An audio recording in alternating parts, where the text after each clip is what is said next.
Eu queria convidar você mais uma vez a abrir a sua Bíblia na carta do apóstolo Paulo a Filemon. É uma carta bem curtinha, bem pequenininha, no finalzinho aí da sua Bíblia. É uma carta de uma página só, se você vacilar, você passa por ela e não percebe. Então procure aí com cautela. Abra a sua Bíblia enquanto você procura. Eu bebo um pouquinho de água aqui e fico esperando você encontrar. E eu queria falar hoje à noite com você sobre o melhor lugar para encontros.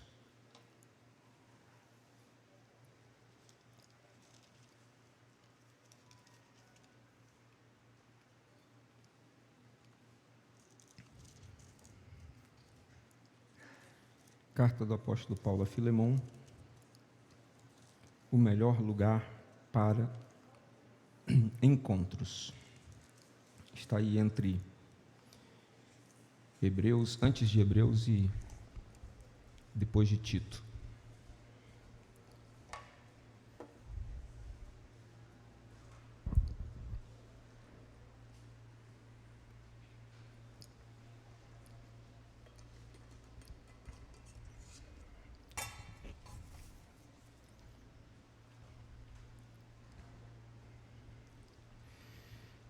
Nós estamos há alguns domingos, acho que uns 3 domingos, 4 domingos, falando sobre igreja, né? Deus tem colocado no nosso coração, eu não sei se é só aqui, Isaías, mas eu acho que tem sobrecarga de grave aqui onde eu estou, está um zumbido grande aqui. Não sei se é você ou o Jonathan que estão controlando, mas nós estamos falando sobre igreja e pensando e falando, refletindo sobre igreja. Já é a 3ª ou 4ª mensagem que nós compartilhamos sobre esse tema e nós temos conversado um pouquinho sobre algumas direções que o Senhor Jesus trouxe para nós refletirmos sobre o que a gente tem feito aqui, por que a gente se encontra, por que a gente se reúne, por que a gente tem discipulado, por que nós fazemos as reuniões que fazemos, por que a gente insiste em continuar se encontrando, por que a gente não se encontra menos, por que a gente não faz outras coisas, por que a gente faz as coisas que a gente faz do jeito que a gente faz e não de outros jeitos. Então nós estamos conversando sobre essas coisas, tentando relembrar, discutir, por que é que nós escolhemos esses caminhos que nós trilhamos e não outros caminhos, né? Então, eu tenho buscado alguns textos bíblicos e tenho trazido e tenho discutido com os irmãos, com os pastores, e hoje eu conversei brevemente com eles antes de repartir essa palavra com vocês, porque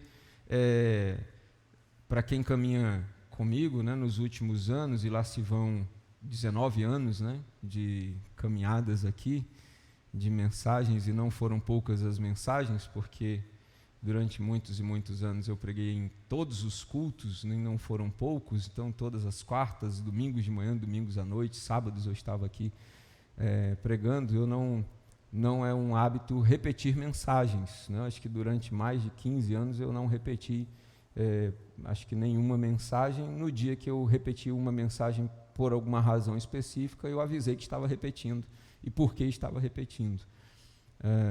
Não é muito comum que eu faça isso, mas nos últimos anos tem se tornado um pouco mais frequente, porque eu entendo que existem algumas coisas que, pela sua importância, precisam ser relembradas de tempos em tempos, precisam ser trazidas novamente para todos nós, para a gente viver de novo, para a gente relembrar, para a gente reviver.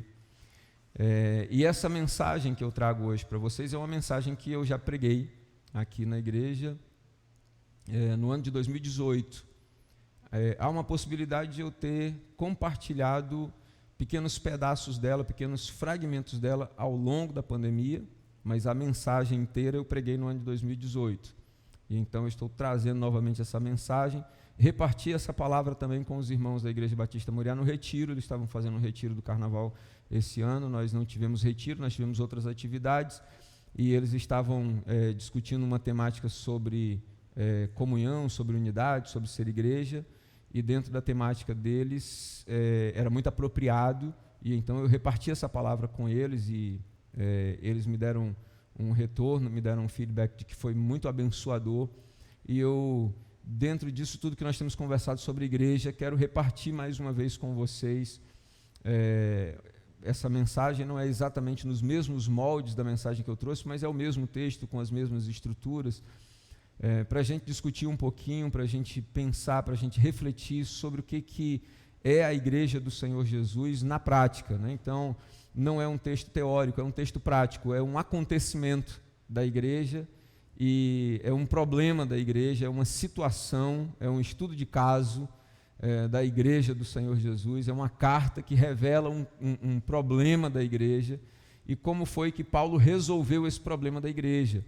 E então eu trago hoje à noite essa carta para a gente ler a carta com o problema e com a solução para o problema que o apóstolo Paulo trouxe, para a gente entender como é que a igreja do Senhor deve se mover, como a igreja do Senhor deve se comportar diante dos problemas, e como a igreja do Senhor deve agir quando ela encontra uma situação difícil que envolve a nossa vida, o nosso cotidiano, e por que existem problemas e como nós devemos lidar com os problemas. Então, eu quero ler Filemon, capítulo 1 com você, para a gente pensar sobre isso e sobre o melhor lugar para encontros.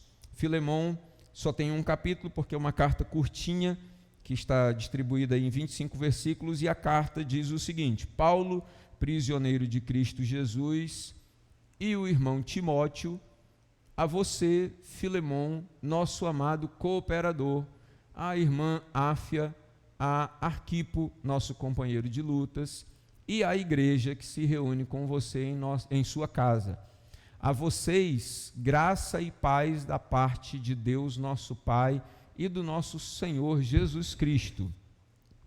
Sempre dou graças a Deus, lembrando-me de vocês nas minhas orações, porque ouço falar da sua fé no Senhor Jesus e do seu amor por todos os santos. Oro para que a comunhão que procede da sua fé seja eficaz no pleno conhecimento de todo o bem que temos em Cristo. Seu amor me tem dado grande alegria e consolação, porque você, irmão, tem reanimado o coração dos santos. Por isso, mesmo tendo em Cristo plena liberdade para mandar que você cumpra o seu dever, prefiro fazer um apelo com base no amor. Eu, Paulo, já velho e agora também prisioneiro de Cristo Jesus, apelo em favor de meu filho, Onésimo, que gerei enquanto estava preso. Ele antes lhe era inútil, mas agora é útil, tanto para você quanto para mim. Mando-o de volta a você, como se fosse meu próprio coração. Gostaria de mantê-lo comigo, para que me ajudasse em seu lugar, enquanto estou preso por causa do Evangelho, mas não quis fazer nada sem a sua permissão, para que qualquer favor que você fizer seja espontâneo e não forçado. Talvez ele tenha sido separado de você por algum tempo, para que você o tivesse de volta para sempre, não mais como escravo, mas acima de escravo, como irmão amado. Para mim, ele é um irmão muito amado, e ainda mais para você, tanto como pessoa, quanto como cristão. Assim, se você me considera companheiro na fé, receba-o como se estivesse recebendo a mim. Se ele o prejudicou em algo, ou lhe deve alguma coisa, ponha na minha conta. Eu, Paulo, escrevo de próprio punho, eu pagarei, para não dizer que você me deve a sua própria pessoa. Sim, irmão, eu gostaria de receber de você algum benefício por estarmos no Senhor. reanime meu coração em Cristo. Escrevo-lhe certo de que você me obedecerá, sabendo que fará ainda mais do que lhe peço. Além disso, prepare-me um aposento, porque graças às suas orações, espero poder ser restituído a vocês. Epáfras, meu companheiro de prisão, por causa de Cristo Jesus, envia-lhe saudações, assim como também Marcos, Aristarco, Demas e Lucas, meus cooperadores. A graça do Senhor Jesus seja com o espírito de todos vocês. Essa é a carta.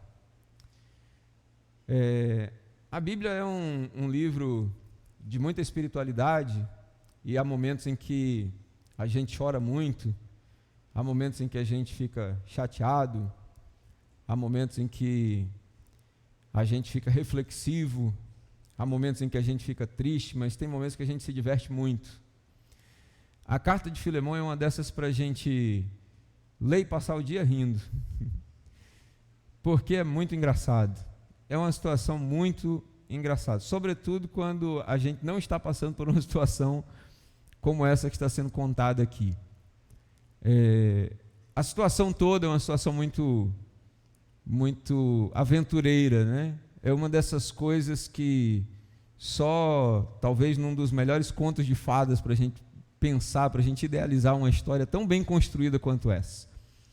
Então, o cenário da carta é o seguinte: nós temos Paulo, o apóstolo, que era um grande evangelista, né, um apóstolo pregador da palavra, que estava viajando por várias cidades, né, da Decápolis, né, das 10 principais cidades do Império Romano, pregando a palavra e abrindo igrejas, abrindo os campos missionários. E por onde ele ia passando, ele ia abrindo igrejas e fazendo filhos, fazendo amigos, filhos na fé, pessoas que ele foi ganhando para Jesus, e essas pessoas iam ficando gratas a ele, porque elas foram salvas por ele. E a gente tem gratidão no coração por quem apresentou Jesus para a gente, porque apresentou o Evangelho para a gente. E é impressionante como essas coisas marcam o coração da gente, né? Às vezes a gente nem tem tanto contato assim. Esse ano eu passei por essa experiência, né? Um grande amigo de infância faleceu, pastor Vanderlei, que era nosso vizinho, foi vizinho da nossa família durante muitos e muitos anos, e eu conheci o pai dele, conheci os irmãos dele, todos, um dos irmãos mais velhos dele, pastor Valdir Pedro, foi meu primeiro pastor depois que eu me converti, mas a primeira pessoa que falou de Jesus para mim, que me convidou para ir num retiro da igreja, foi o Vanderlei. E eu não sabia que isso assim impactava tanto, mas quando eu recebi assim, a notícia da morte dele, assim, isso mexeu muito comigo. Era um amigo muito, muito querido, e nós crescemos assim na igreja. Eu cresci vendo o Vanderlei trabalhando na igreja, e tinha um carinho muito grande no coração por aquele convite que ele me fez. Talvez para ele não fosse muito significativo, mas no meu coração ele sempre teve um lugar muito especial pela atenção que ele me deu. Eu sendo criança, ele já era jovem, já tinha bem mais idade do que eu. Para quem é criança, né, quando um jovem fala com você, né, se sente assim, porque o mundo dos jovens não tem muitos encontros assim com o mundo das crianças. Então, para mim foi muito especial quando ele, quando jovem, me convidou para ir para o retiro, marcou minha vida, e naquele retiro eu me converti, aceitei a Jesus, fiquei muito grato a ele. Talvez para ele não fizesse muita diferença, mas me marcou muito. Então, Paulo conquistou alguns filhos, pessoas que ele ganhou para Jesus e que ficaram muito agradecidos a ele, que tratavam ele como um pai espiritual, pessoas que nasceram na fé por causa do trabalho dele e que tinham muita consideração por ele, e sempre mantinham contato com ele, o ajudavam da maneira que podiam. E ele foi fazendo esses contatos, e ele mantinha contato com o Filemão. Filemão era uma dessas pessoas, a pessoa para quem ele escreve a carta. Um grego que se converteu no meio do caminho, nas suas andanças, e ele pregou, ele se converteu e estabeleceu inclusive uma igreja na casa de Filemon. E ele muda de cidade, vai pregando o evangelho. Numa determinada situação, Paulo, pregando o evangelho, foi preso por causa do evangelho. Em alguns lugares isso aconteceu. Então ele estava pregando o evangelho, foi acusado de dissidência contra as religiões romanas e foi preso por causa do evangelho. E os irmãos, quando sabiam disso, ficavam orando por ele. Então Filemon sabia que ele estava preso por causa do evangelho, estava orando por ele. E enquanto ele estava preso, junto com outros irmãos, também ali na cadeia, ele evangelizou alguns presos se converteram. E no meio dessa leva, se converteu um outro grego que estava preso também, fugitivo, que estava por ali na cadeia também, chamado Onésimo. Então se converteu, começou a ouvir Paulo lá na cadeia, ele pregou para aquele prisioneiro se converteu. E começaram a conversar, vamos bater papo, estamos presos, né? Não tem muita coisa para fazer aqui, vamos começar a bater papo. Você é da onde? Quem você é? Quais são as suas origens? Quem é a sua família? De qual cidade você é? Conversa vai, conversa vem. Onésimo, contando da vida dele, disse para ele: eu era escravo lá na outra cidade. Paulo disse: eu tenho alguns amigos lá. Mas quem são os seus amigos? E conversa daqui, conversa de lá. Paulo disse: eu tenho um grande amigo lá nessa cidade de onde você veio fugido, chamado Filemon. E Onésimo disse: então, eu era escravo do Filemon, só que eu fugi da casa dele porque eu não aguentava mais trabalhar como escravo para ele. E aí Paulo disse: como é que é? Ele disse: eu era escravo do Filemon, mas ele era muito mal para mim, eu não queria mais ser escravo, eu fugi de lá. E eu vinha fugindo, e pelas leis dos romanos, um escravo que andava sem carta de alforria, quando era encontrado pelas autoridades, sem carta de cidadania, era preso. Então, Onésimo, encontrado pelas autoridades sem carta de cidadania, foi preso como um escravo fugitivo, porque não tinha carta de cidadania. E aí, contando a história para Paulo, Paulo entendeu tudo o que estava acontecendo.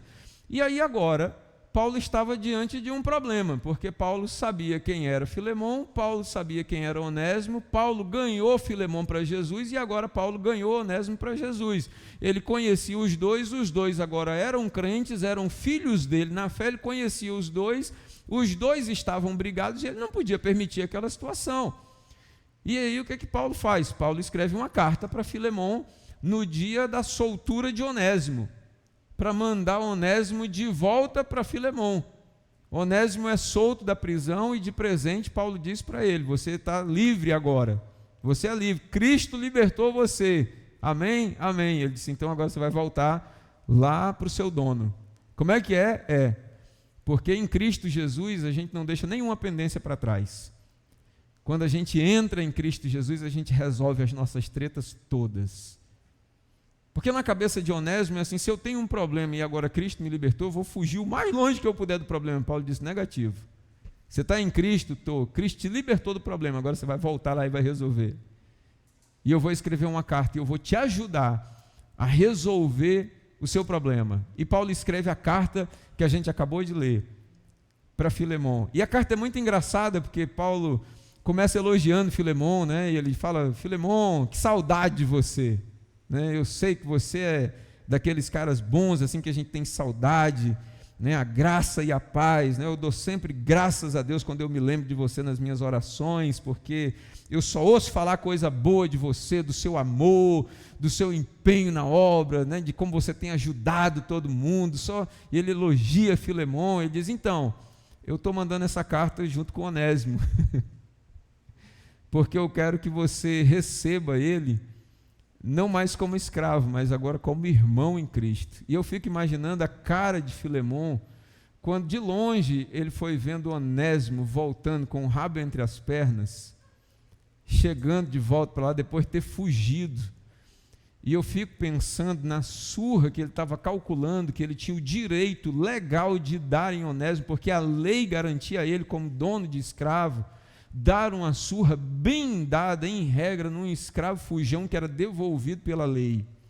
E eu fico imaginando que quando Onésimo vai voltando, a mão já deve ter coçado, assim, ele pensando assim na surra de chicote que ele tinha o direito, por lei, de aplicar em Onésimo. E aí Onésimo chega com a carta de Paulo para ele. E Paulo diz assim: olha, e eu não estou escrevendo essa carta sozinho não, Timóteo está aqui comigo, o Marcos está aqui comigo, Aristarco está aqui comigo, Demas está aqui comigo, e para você não duvidar, eu estou escrevendo com a minha própria mão, do meu próprio punho, que eu mesmo, Paulo, estou escrevendo a carta, é a minha letra que está aqui, que você conhece. E quando você for ler essa carta também, não leia só, chama a irmã Áfia, chama os irmãos da igreja que estão aí na sua casa, para eles lerem a carta junto com você. Paulo estava dizendo assim, chama todo mundo, para todo mundo saber que tem um problema aí para a gente resolver, e eu queria que você recebesse Onésimo, mas não como escravo, como um irmão em Cristo. E aí eu fico imaginando na minha cabeça, assim, a cara de satisfação de Filemão, pensando que ia dar uma surra em Onésimo, e ele lendo a carta, e assim, o rosto dele assim desmontando, ele lendo a carta e pensando assim, que ele não ia mais poder dar uma surra no Onésimo, e que ele ia ter que chamar os irmãos da igreja, para dizer que o miserável do Onésimo agora tinha se convertido, e que nem escravo mais ele era, e que ele nem ia mais poder colocar o Onésimo para trabalhar, mas que ele ia ter que tratar o Onésimo como irmão. E que Paulo diz assim, e se você ficar com muita raiva, põe na minha conta. E logo depois Paulo diz assim, mas se a gente pensar bem direitinho, quem está me devendo mesmo é você. Ele diz, põe na minha conta, mas a minha conta está bem positiva, porque quem me deve a vida é você. E eu, inclusive, estou esperando você pagar. E eu fico pensando, Filemão lendo essa carta é muito engraçada. E eu fico imaginando assim, a cara de Filemão lendo tudo isso, e eu fico imaginando, por outro lado, o medo de Onésimo, pensando no caminho, esse negócio não vai dar certo. Essa carta não vai dar certo. Filemão vai me dar uma surra antes de ler a carta. Depois que ele ler a carta vai ser tarde, eu já vou ter apanhado. E tudo isso acontece nessa carta, para que ele seja recebido como irmão em Cristo. E essa carta nos ajuda a entender o que é a igreja do Senhor Jesus. E baseado nessa carta, eu queria repartir alguns princípios e algumas questões aqui com você sobre o que nós, como igreja do Senhor Jesus, aprendemos quando nós lemos essa carta que nós acabamos de ler. A primeira coisa é que a igreja do Senhor é o melhor lugar para alguns encontros necessários. Tem alguns encontros que a gente só vai ter aqui na igreja do Senhor Jesus. Mas nenhum outro lugar da terra a gente vai ter. Tem coisas que a gente só encontra aqui dentro. Porque não existe nenhum outro lugar na terra que seja tão propício para a gente encontrar gente tão diferente, gente tão louca quanto aqui dentro da igreja. Assim. Esse desenho, é que você está de longe, aqui está meio escuro, não dá para ver, mas assim, tem uma pessoa com um coraçãozinho, tem outra com um machado na mão, tem de tudo. Assim. Dentro da igreja a gente encontra gente com todas as personalidades, e a gente acha que todo mundo é muito tranquilinho, né? Eu estava até conversando com os irmãos no discipulado do Gibran e da Paula na sexta-feira, né, conversando sobre igreja, sobre o que é ser igreja. Eu estava perguntando para eles, né, eu falei assim, o que vocês acham que é assim, a coisa mais difícil que vocês já fizeram na igreja? Vocês acham que vida de igreja é só paz e amor, vai dar tudo certo na igreja? Eu falei, vocês imaginam, por exemplo, um pastor saindo de casa à noite para ir socorrer um casal que a mulher está com a faca na mão querendo matar o marido? E liga para o pastor e não para a polícia? Eu já fui. Assim, isso para imaginar uma das coisas que a gente tem que fazer, para não citar outras. Igreja é lugar de encontros muito inusitados, de encontros muito inesperados, pessoas muito diferentes. E talvez em nenhum outro lugar da terra a gente consiga ter tantos encontros diferentes quanto esse. Você já imaginou em que outro lugar Paulo poderia encontrar uma pessoa como Onésimo, senão no reino de Deus? Dentro da cadeia eles se encontram e um ajuste do reino de Deus é feito de dentro da cadeia para que a igreja do Senhor encontre correção. E talvez se Onésimo não tivesse tido aquele encontro ali com Paulo, a vida de Filemão não fosse tocada. Talvez Filemão não tivesse percebido que a maneira com que ele trata as pessoas que trabalhavam para ele fosse errada, né? Porque Paulo estava, por meio dessa carta, ensinando para ele que o tratamento dele para com os escravos era errado. Porque você imagina, você tem um cristão, por mais que nós estivéssemos falando aqui de um período muito distante do nosso, em que ter escravos era uma atividade legal, mas você tem um cristão que maltrata tanto seu escravo, que seu escravo prefere fugir e ser preso do que trabalhar para ele, não deve ser um cristão muito legal, né? Mas se a gente pensar que até hoje a gente tem alguns cristãos que tem pessoas que preferem trabalhar para um descrente do que trabalhar para ele, as coisas não mudaram tanto. Tem alguns cristãos que continuam precisando que seus empregados tenham encontros com Paulo. E a igreja do Senhor é esse lugar em que a gente tem encontros inusitados, encontros necessários. Pessoas diferentes precisam se encontrar aqui. Pessoas incomuns precisam se encontrar aqui. Pessoas de temperamentos diferentes precisam se encontrar aqui. É aqui que uma pessoa mais atritada do juízo encontra com uma pessoa mais tranquila. E a pessoa mais esquentada vai aprender a se tornar mais pacífica com a pessoa mais tranquila. E a pessoa pacífica demais vai aprender a se tornar mais elétrica um pouquinho com a pessoa mais atritada. E o reino de Deus vai equilibrar um e vai equilibrar o outro. É aqui que pessoas diferentes vão se ajudar para que elas se tornem mais parecidas com Cristo. Cristo coloca pessoas diferentes no mesmo lugar, não para que elas se persigam e nem para que elas se destruam e nem para que as suas diferenças se tornem negatividades, para que elas se sintam diferentes e nem para que os defeitos apareçam, para que as diferenças se tornem defeitos a serem perseguidos, mas para que a gente perceba que as diferenças de Deus mostram para a gente o quanto a gente precisa mudar para a gente parecer com Jesus. E o quanto o que falta em nós, Deus colocou na vida dos nossos irmãos para a gente aprender com eles. A igreja é um lugar de encontros necessários. É por isso que quanto mais pessoas a gente puder conhecer dentro da igreja, melhor. Quanto mais pessoas diferentes a gente puder ter no nosso círculo de convivências na igreja, melhor. Quanto mais relacionamentos cristãos saudáveis a gente puder fazer dentro da igreja, melhor. Porque aqui é um lugar de relacionamentos necessários. Pessoas salvas por Jesus que podem nos mostrar o quanto nós precisamos ser diferentes. O quanto nós precisamos mudar em áreas diferentes da nossa vida. E a gente precisa aprender a reconhecer isso. É interessante como a gente vive num mundo em que as negatividades são apontadas sempre com muita facilidade, mas aquilo que é virtude dificilmente é apontado por alguém, né? Eu tenho um amigo que é pastor há muitos anos mesmo. Nós somos amigos desde a nossa adolescência e nos tornamos pastores, assim, mais ou menos no mesmo período, e seguimos amigos até hoje. E ele é uma pessoa muito engraçada também. E um dia ele me ligou, de vez em quando ele me liga assim para a gente conversar, e um dia ele me ligou, eu disse: você está ocupado? Eu falei: não, pode falar. Ele disse: eu estava fazendo minha devocional aqui, e me veio sua imagem aqui à minha mente, eu decidi te ligar. Eu falei: certo. Ele disse: então, eu queria dizer para você que você é uma das pessoas mais inteligentes que eu conheço. Eu falei: certo. Eu pensei que ele estava brincando.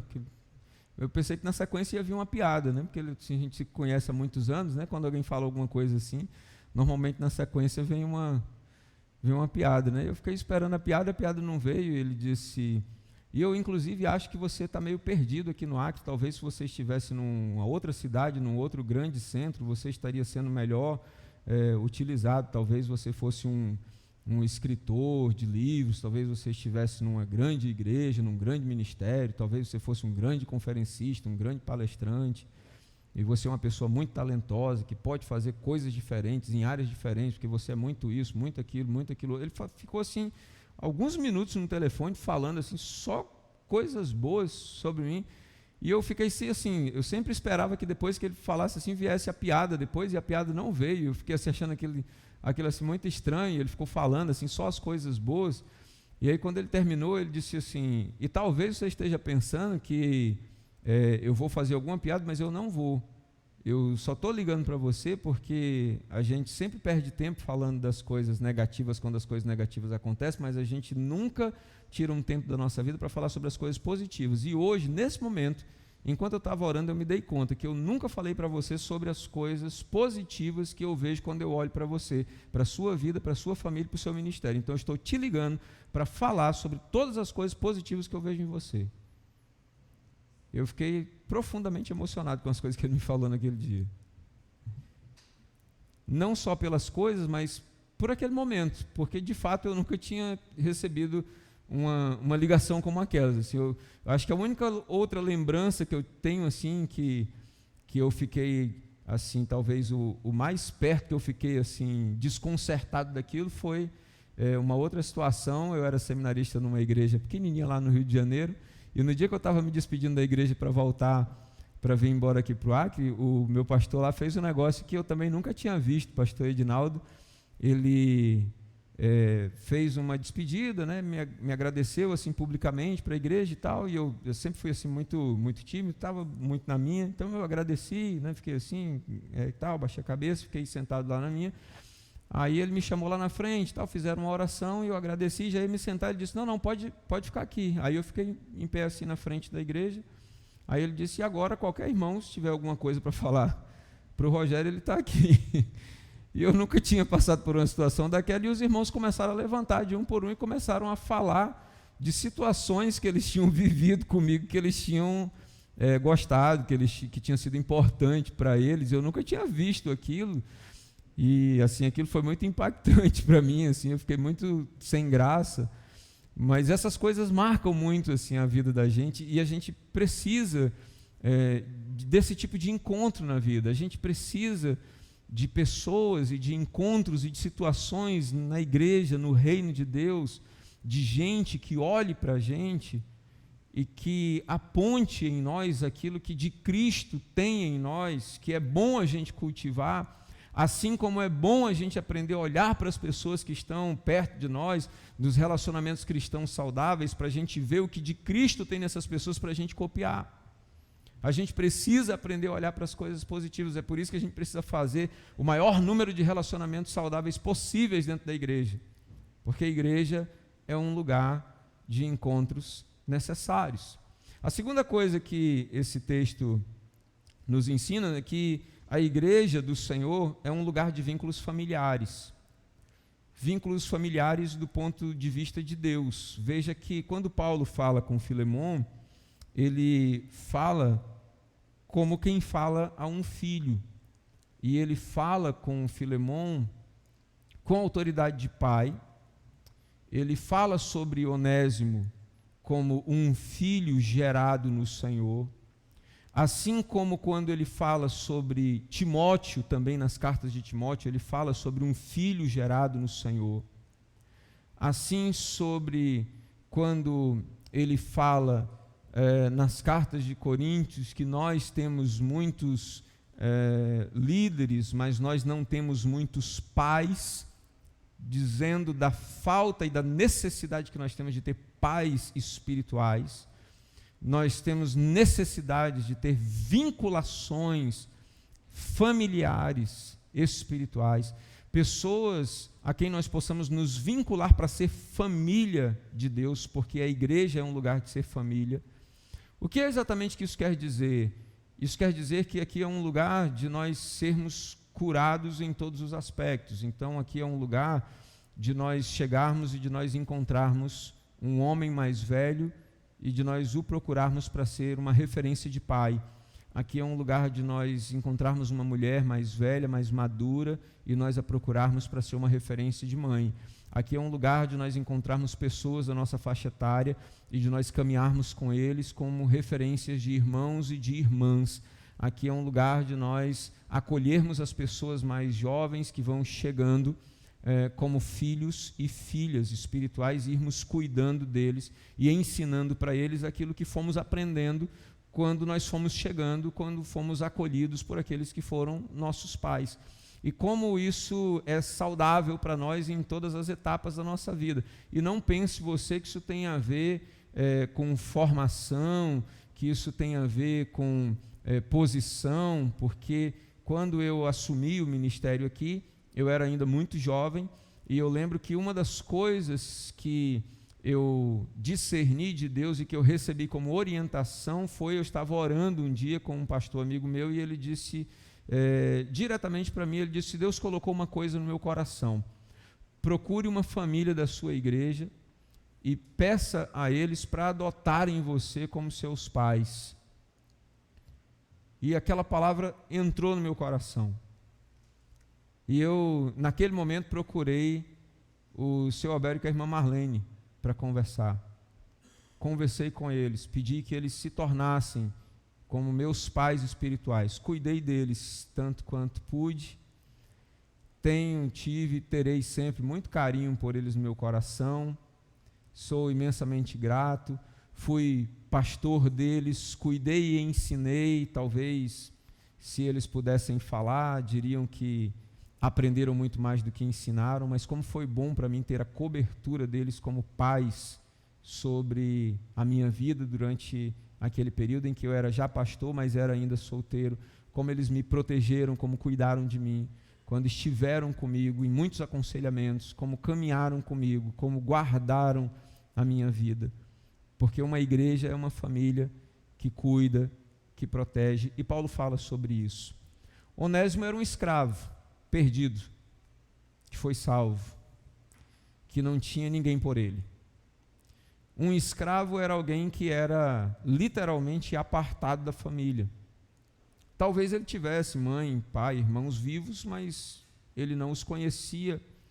Muito provavelmente ele foi separado dos pais na infância, provavelmente ele foi roubado dos seus pais, porque talvez os seus pais já eram escravos, e talvez ele tenha sido vendido como escravo ainda criança, ou retirado dos seus pais, sem ter tido a oportunidade sequer de conhecê-los. E talvez ele se sentisse órfão, perdido, mas na igreja do Senhor Jesus ele se tornou filho de Paulo, ele se tornou irmão de Filemon, ele se tornou irmão de Timóteo, ele se tornou irmão de gente importante da igreja do Senhor Jesus. E talvez, quando você passou por aquela porta ali, você tenha se sentido alguém invisível, alguém não importante. Mas quando você entra aqui, na igreja do Senhor Jesus, e eu não estou falando da igreja estrutura, mas na igreja espiritual do Senhor Jesus, aqui nenhum de nós é importante. Importante aqui é só o Senhor Jesus. Todos nós temos diante dele o mesmo grau de importância. E todos nós somos filhos do mesmo Deus, e todos nós entramos na mesma família, e todos nós somos acolhidos pelo mesmo Pai, e todos nós entramos na mesma estrutura, e todos nós precisamos do mesmo acolhimento, e todos nós precisamos do mesmo cuidado. E na igreja do Senhor, nós precisamos de vínculos familiares. Não permita que uma experiência ruim de vinculação tire de você a bênção de ser vinculado a alguém. Se vincule de coração a alguém. Você precisa ser vinculado a alguém de maneira familiar, espiritualmente falando, para que você cresça. Alguém para quem você consiga prestar contas da sua vida, alguém que consiga acompanhar você, alguém que tenha cuidado com a sua vida, alguém que apresente a sua vida diante de Deus, assim como Paulo cuidou da vida de Onésimo. Assim como Paulo assumiu as broncas de Onésimo, escreveu uma carta por ele, disse: eu vou ajudar você a resolver seus problemas.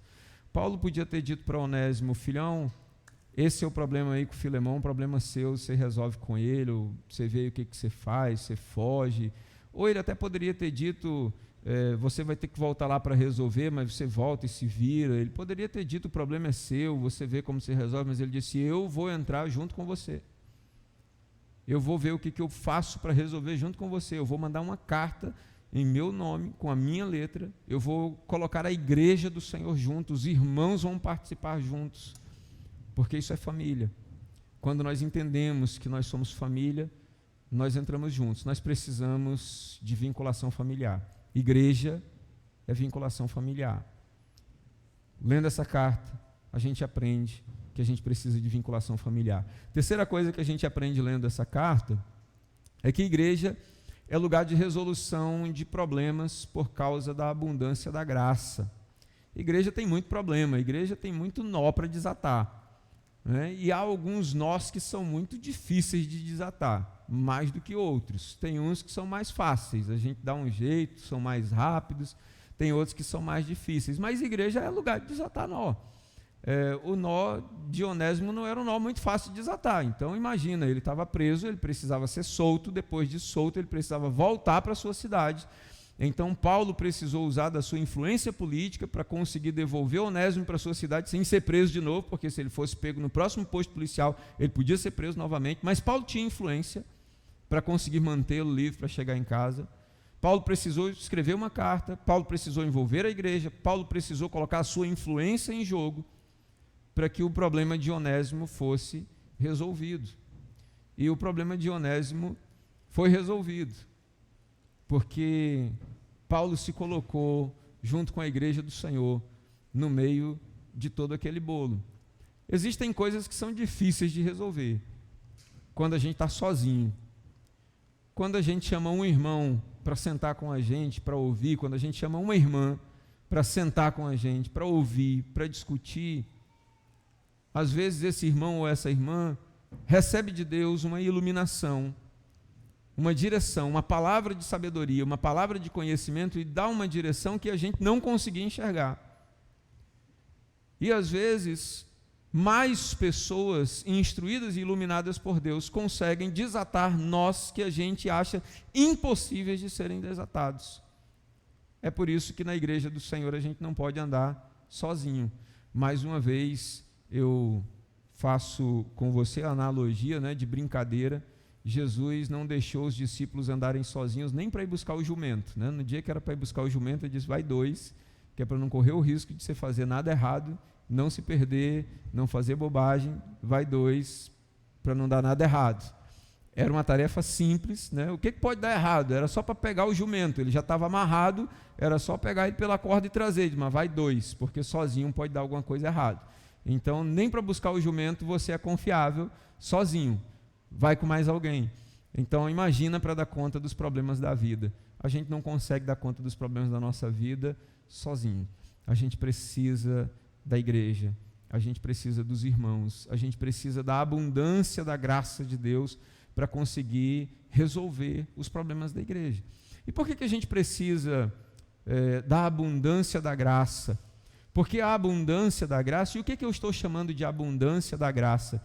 As diferenças que Deus vai colocando na vida dos irmãos têm a ver com as virtudes de Cristo que Ele vai espalhando na vida dos irmãos. E por que Ele faz isso? Paulo diz que Ele faz isso de propósito, para humilhar a gente. É para isso. Olha para quem está do seu lado e diga para ele assim com muito carinho, assim, querido, querida, Deus decidiu humilhar você, porque você é muito orgulhoso ou muito orgulhosa. Só isso. Assim, então, o tipo de pessoa que você mais detesta é o tipo de pessoa que Deus colocou para ajudar você. Exatamente assim.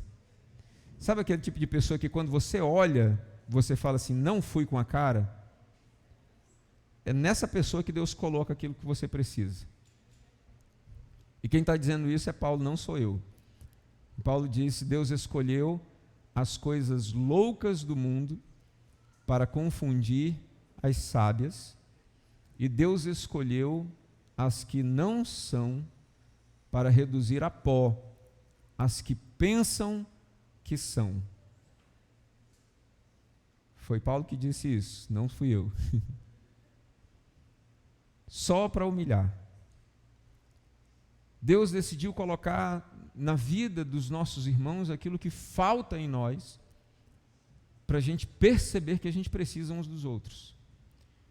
E a gente vai precisar fazer alianças, a gente vai precisar fazer vinculações espirituais, vinculações familiares, para a gente poder captar de Cristo o que está na vida dos nossos irmãos, para a gente poder ser aperfeiçoado. E por que a gente precisa disso? Porque senão a gente vai morrer vivendo muito da velha vida que a gente sempre viveu, sem precisar. Porque tem gente que acha que pode e que deve continuar vivendo aqui os mesmos problemas de sempre até morrer. Mas a Bíblia nos diz que quando nós encontramos Jesus, nós já podemos começar a viver algumas coisas da eternidade a partir de agora. Mas isso depende do grau de maturidade e do grau de semelhança com Cristo que a gente vai adquirindo. E a gente só vai se tornando mais parecido com Cristo na medida que a gente vai se juntando com os irmãos e a gente vai sendo corrigido por eles. Então, quanto mais distância eu quero dos irmãos, mais distância também eu tenho de Jesus. E quanto mais distância eu tenho de Jesus, mais perto de uma vida ruim eu estou. Quanto mais proximidade eu tenho dos irmãos, mais proximidade também eu tenho de Jesus. E quanto mais proximidade eu tenho de Jesus, mais proximidade também eu tenho de uma vida mais parecida com a vida da eternidade. Você entendeu o raciocínio de Deus? É assim. E eu posso começar a viver aqui e agora. O autor de Hebreus fala sobre isso. Ele fala sobre pessoas que conseguem antecipar os benefícios futuros da fé. Pessoas que conseguem viver hoje, aqui e agora, aquilo que era para ser vivido apenas na eternidade, por causa da fé, por causa da experiência de ir vivendo o relacionamento de igreja, o relacionamento de família. Igreja é para isso. Por que a gente se reúne tanto?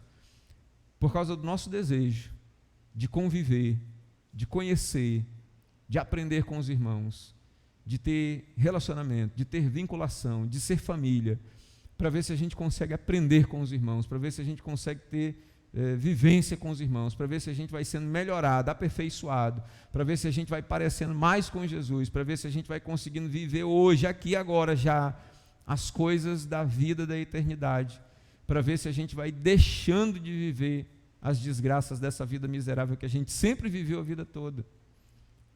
Porque a vida miserável a gente sempre viveu, a gente não precisa da igreja para viver a vida miserável, a gente precisa da igreja para parar de viver a vida miserável. A gente vem para as reuniões para tentar parecer com Jesus, para parar de viver o que a gente já sabe.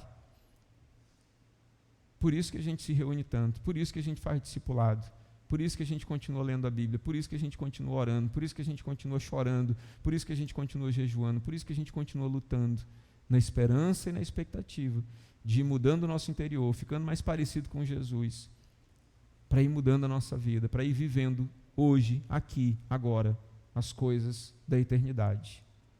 A quarta e última coisa que eu queria repartir com você sobre esse texto é que a igreja é lugar de compartilhamento da vida, das dificuldades e das facilidades, do comum e do diferente, para que Deus transborde. Se tem uma coisa que é engraçada nessa carta de Paulo a Filemon, é que ele começa dizendo o seguinte: Paulo, prisioneiro de Cristo Jesus, e o irmão Timóteo, a você, Filemon. Então, dá a impressão que são três pessoas, né? Então, ele está dizendo, eu, Paulo e o Timóteo, que estamos aqui, estou escrevendo uma carta para Filemon. Aí ele continua e diz assim, a irmã Áfia, então ele colocou aqui uma quarta pessoa, ao irmão Arquipo, nosso companheiro de lutas, ele meteu aqui uma quinta pessoa. Então ele está dizendo, eu estou escrevendo a carta tinha duas pessoas para o Filemon, mas a carta é também para mais duas pessoas, então já tem 5. Ele diz, é também para a igreja que se reúne aí na sua casa, aí a gente já não sabe mais nem quantas pessoas são, porque é uma igreja que estava se reunindo lá na casa, né? Já não sabemos mais quantas pessoas são. Versículo 3, a vocês, graça e paz da parte de Deus, Pai de nosso Senhor Jesus Cristo. Aí ele faz uns elogios aí dos versículos 4 até o versículo 7 ao Filemon, dá uma subida, né, na moral do Filemon, Do versículo 8 em diante, ele apresenta o problema, que é o Onésimo. Ele diz: estou devolvendo o Onésimo para você e você vai cuidar bem dele. Aí depois ele começa, lá no finalzinho, a dizer quem mais é que está participando desse negócio. Então, lá no versículo 23, ele diz assim: Epáfras. Então, assim, a gente já tinha 5 pessoas mais a igreja, que a gente não sabe quantos são. Aí, Epáfras, então 6 pessoas, meu companheiro de prisão. Então, quer dizer, Epáfras estava com ele na prisão, sabendo de todo esse rolo lá da carta, por causa de Cristo. Envia-lhe saudações. Então, ele diz: o Epáfras está aqui e está mandando um abraço para você. Assim como também Marcos, Aristarco, Demas e Lucas. Então, quer dizer, 10 pessoas já estavam no rolo, né? Ele dizia: está todo mundo aqui comigo e está todo mundo te mandando um abraço. Então, Paulo está dizendo: sabe esse problema entre você e o Onésimo? Está todo mundo sabendo. Não é segredo. E a gente tem uma expectativa de resolver todo mundo junto. E quando a carta chegar aí, você chama a igreja e lê. É isso que eu quero que faça. E Paulo dá uma outra recomendação interessante, sobretudo quando ele escreve para Timóteo e também para Tito, que ele diz assim: pega as cartas que eu mandei para as igrejas e lê uma carta na outra. Então, provavelmente, depois que eles leram essa carta aqui e lá, eles devem ter também mandado para ler nas outras igrejas, porque Paulo disse assim: quando uma carta que resolve um problema de uma igreja, às vezes serve para ajudar lá na outra também. Então vocês trocam a carta que eu mandei para uma, lê lá na outra. Então, o problema de Filemão com Onésimo rodou muitos lugares e muitas pessoas ficaram sabendo. Igreja é um lugar de compartilhar dificuldades. Conforme a mensagem que eu preguei uns 2 domingos atrás, conta para a igreja. Você está vivendo uma dificuldade que você não consegue resolver, você não sabe como lidar, você não sabe como tratar, traz para a gente resolver. Aqui é um lugar de resolver problemas. Igreja é lugar de resolver problemas, porque Jesus disse que nós deveríamos resolver problemas. Lembra do texto do Evangelho de Mateus, que foi o primeiro texto que eu comecei a pregar sobre igreja? Jesus disse que igreja é um lugar que 2 pessoas têm um problema, ele diz: você vai lá, conversa com elas, se resolver, está tudo certo. Se não resolver, leva 2 ou 3. Se não resolver, leva para a igreja. Igreja é lugar de compartilhar problema. Igreja é lugar de resolver problema. Paulo, quando escreve, diz assim: está todo mundo aqui comigo sabendo. Vamos resolver esse negócio? Igreja não é lugar de a gente ficar sabendo de um problema e diz assim: eu estou sabendo de um problema, mas vou te contar, mas não conta que eu estou sabendo. Igreja não é lugar para isso. Igreja é lugar quando alguém te conta um problema, e diz: estou com um problema com fulano, mas eu não queria que você contasse. Bom, então não me conta, porque se você me contar, eu vou chamar ele, a gente vai sentar junto e a gente vai resolver. Porque igreja é lugar de resolver problema. A gente precisa resolver. Sabe o que Jesus fala sobre problema? Ele diz assim: não se ponha o sol sobre a vossa ira. Conselho de Jesus, que se todo mundo seguisse, a gente não precisava ir para o psicólogo. Não leve seus problemas para a cama. Não dorme com raiva. Não leve preocupação para a cama. O problema de hoje, resolve hoje. Não deixa para resolver amanhã. Na igreja do Senhor Jesus é assim. Paulo descobre um problema na prisão, ele faz uma carta e diz: vamos resolver, vamos conversar.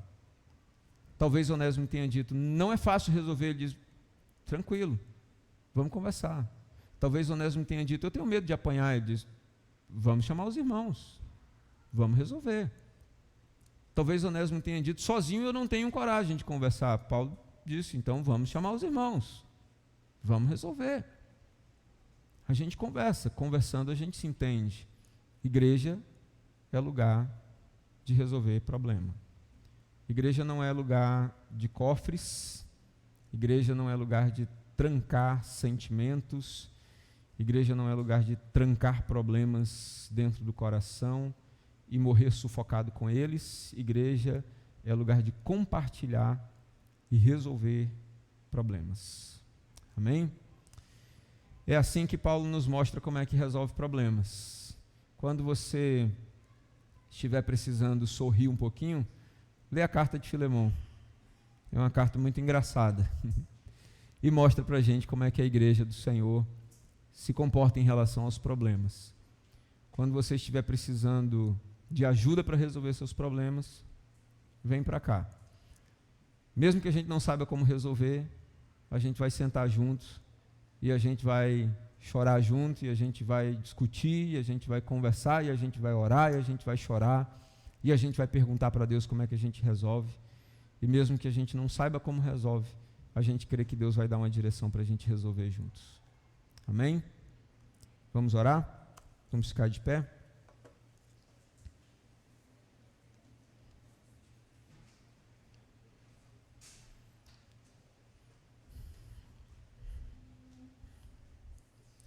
Pedir que você feche seus olhos um pouquinho para a gente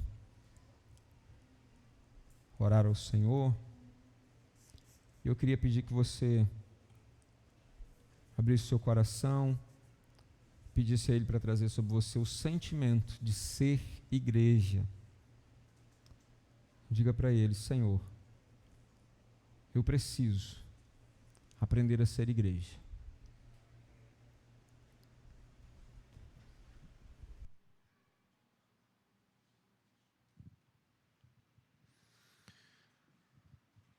Senhor, nós precisamos de Ti, Pai. Precisamos de Ti porque entendemos que igreja é o melhor lugar para se estar, é a melhor coisa para se ser, é ser igreja, Pai. E não existe vinculação, relacionamento contigo que não passe pela igreja, pela Tua igreja, pela Tua noiva. Senhor, nós pedimos que nessa noite o Senhor traga revelação ao nosso coração, que caiam as escamas dos nossos olhos, que caiam os tampões dos nossos ouvidos, para que a gente consiga enxergar, que a gente consiga ouvir a Tua voz e enxergar aquilo que o Senhor tem para fazer, para oferecer por meio da igreja, Senhor.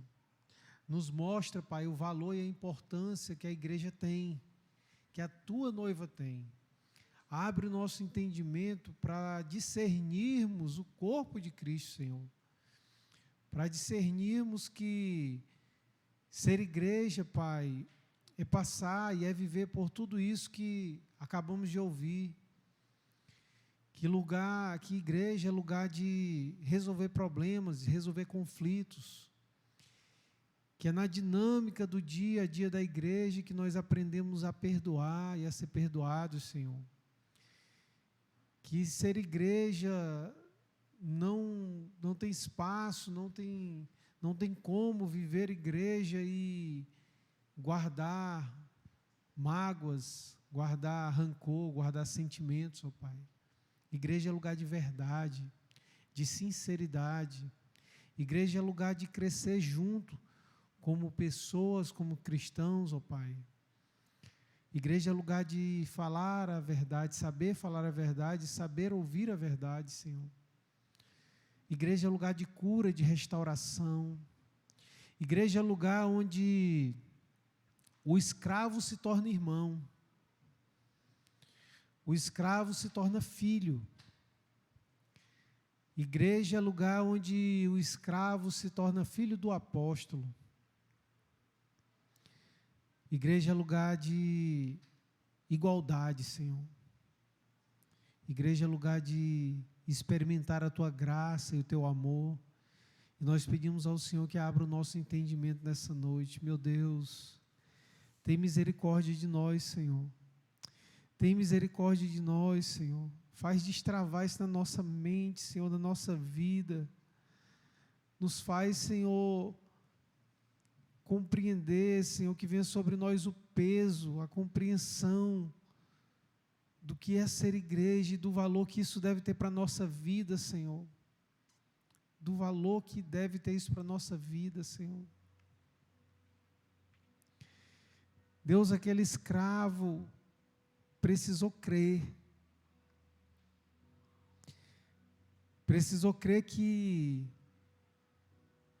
ele teria que voltar para a casa do seu Senhor, mas ele iria viver algo novo, ele estaria em outro status, ele receberia uma nova vida, ainda que o lugar onde ele viveu e ele sofreu e provavelmente apanhou e era subjugado e era escravo, ele teria que voltar para aquele lugar, Senhor, mas ele precisou crer que a vida dele ia ser restaurada, que a vida dele, na verdade, não ia ser restaurada, na verdade, ele ia ganhar uma nova vida. Deus, nós precisamos entender que fazer parte disso, fazer parte da igreja, é receber e é viver uma nova vida, Senhor, onde a gente precisa largar mão, Senhor, precisa entender que a velha vida, as velhas práticas, elas não vão fazer mais parte, elas não devem fazer mais parte do nosso cotidiano, porque viver igreja é viver em novidade de vida, Senhor. Que o Senhor destrave isso na nossa mente, Pai. Aquele homem que era dono de uma pessoa, era dono de um escravo, ele precisou ser corrigido, ser orientado, ele precisou ser direcionado, Pai. E ele teve que abrir mão, Deus, da propriedade dele, que era aquele homem. Ele teve que abrir mão do seu orgulho. Ele teve que abrir mão da sua posição, Senhor, para agora receber aquela pessoa que não era tratada nem como pessoa. Ele teria que receber em sua casa, como filho, como irmão. Deus, igreja é lugar de restauração de relacionamento, Senhor. Igreja é lugar de novidade de vida. Igreja é lugar de perdão, Senhor. Que nessa noite o Senhor venha sobre nós, nesse lugar. Que o Senhor toque nos nossos corações.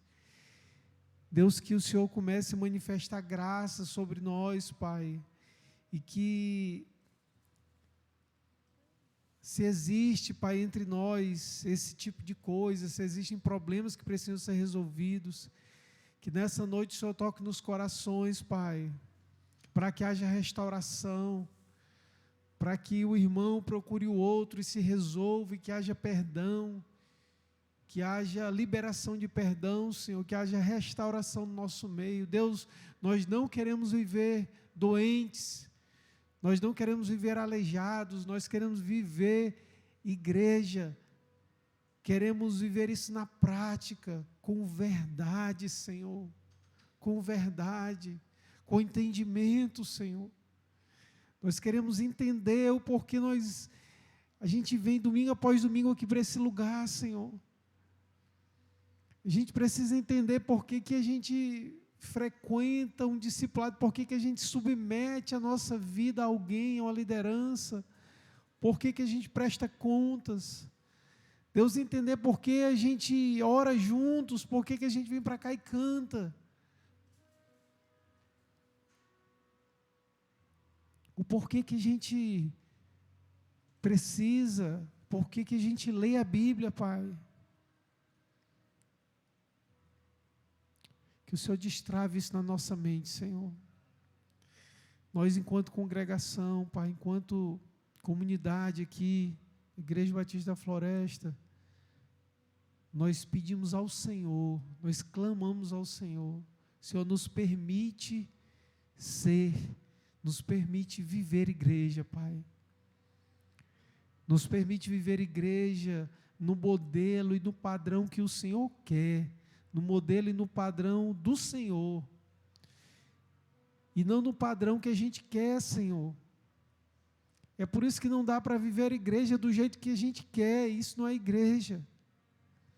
As coisas não são da maneira que queremos ou que gostamos, porque isso aqui não tem a ver com desfrutar, experimentar ou comprar algo que gostamos. Tem a ver com se negar, tem a ver com carregar a sua cruz, tem a ver com fazer aquilo que agrada o coração do Pai. E o coração do Pai se alegra quando os irmãos vivem em união. O coração do Pai se alegra quando os irmãos estão juntos e a restauração de relacionamentos. Quando os irmãos estão juntos e ninguém é mais subjugado por posição social ou por condição financeira, Senhor. Onde igreja é lugar de igualdade.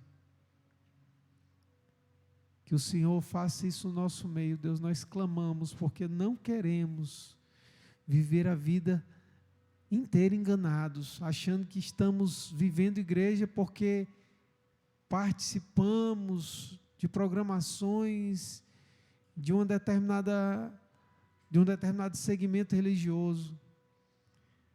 Nós queremos viver em verdade de vida, entendendo que estamos dentro de uma estrutura religiosa, mas para viver algo espiritual, algo que vai além de um CNPJ, algo que vai além dessas paredes, dessa estrutura, Deus, que nós experimentamos aqui. Que a tua igreja ela é viva, ela é orgânica. Como o Rogério falou aqui, igreja não é lugar de cofres, de baús, onde se esconde, onde se tranca nada. É lugar onde a gente traz as coisas para a luz, para que haja restauração, cura, que possamos viver a igreja, Pai, descrita lá por Tiago, Senhor, quando ele diz que nós deveríamos confessar os nossos pecados uns aos outros e orar uns pelos outros, Pai. Que consigamos, que o Senhor nos dê graça para que a gente atinja a maturidade de viver a igreja desse jeito, onde a gente não tem mais o porquê esconder pecado, Senhor. Mas a gente procura as pessoas e confessa para que possamos receber a oração, para que possamos ser curados, Senhor. Compreendendo que quando fazemos isso, estamos nos despindo diante do Senhor, por meio da vida do irmão, Pai. Faz isso, Senhor. Faz a obra, que Teu Espírito faça a obra. Essa obra que homem nenhum é capaz de fazer. Onde as palavras, ainda que convincentes, não são suficientes para restaurar. Mas que a Tua palavra que foi pregada aqui hoje, aquilo que ouvimos aqui hoje, a Tua palavra pura, limpa e verdadeira, que ela possa encontrar abrigo em nossos corações, Senhor. Deus, nós queremos dizer isso para o Senhor. Queremos que o nosso coração seja abrigo para a Tua palavra, seja um lugar favorável, uma terra fértil, para que essa palavra possa gerar frutos, ó Pai. Faz assim, Senhor, entre nós. Nós clamamos a Ti, nós pedimos isso ao Senhor, em nome de Jesus. Amém e amém. Vamos viver igreja? Amém? Vamos experimentar tudo isso que Deus tem para nós. Hoje é o último dia que as meninas estarão, a Rebeca, a Júlia, a Isadora e a Isabel. Na terça-feira agora à noite elas estarão viajando lá para o JDM, esse projeto missionário, e elas vão estar vendendo ali hoje, o último dia, que vai ter brownie e vai ter bolinho também. Então, queremos pedir a sua ajuda, que você colabore comprando esses doces que são deliciosos, e ainda, além de vocês saborear, você vai estar ajudando elas nessa ida ali para esse projeto missionário. E, para além disso, pedimos que os irmãos estejam em oração por elas, né? Elas vão lá para o sertão, lugar de dificuldade, lugar de pobreza, lugar de batalha espiritual. Então, nós queremos pedir que a igreja esteja unida em oração pela vida delas, que elas possam ser instrumentos do Senhor ali naquele lugar, para levar esperança para aquele povo. Amém? Mais algum aviso? Acho que não, né? Café da manhã foi top. Se você não veio, você perdeu naturalmente, mas estaremos próximos, né? Eu sempre tenho falado aqui que a gente vamos desenvolver durante o ano inteiro várias programações. Tivemos café com oração, tivemos jantar dos casais, tivemos ação social ali na UPA, tivemos a doação de sangue, várias coisas vão ocorrer durante o ano. E nós queremos pedir que você se envolva, que você participe, que você venha ser igreja. Amém? Que Deus te abençoe, que Deus te dê uma semana abençoada e propícia para você viver igreja. Amém? Sejam bem-vindos, Lero e Sara, que chegaram de viagem, estão aqui conosco, graças a Deus, bem, né? Sejam bem-vindos. Que Deus te abençoe, meu irmão.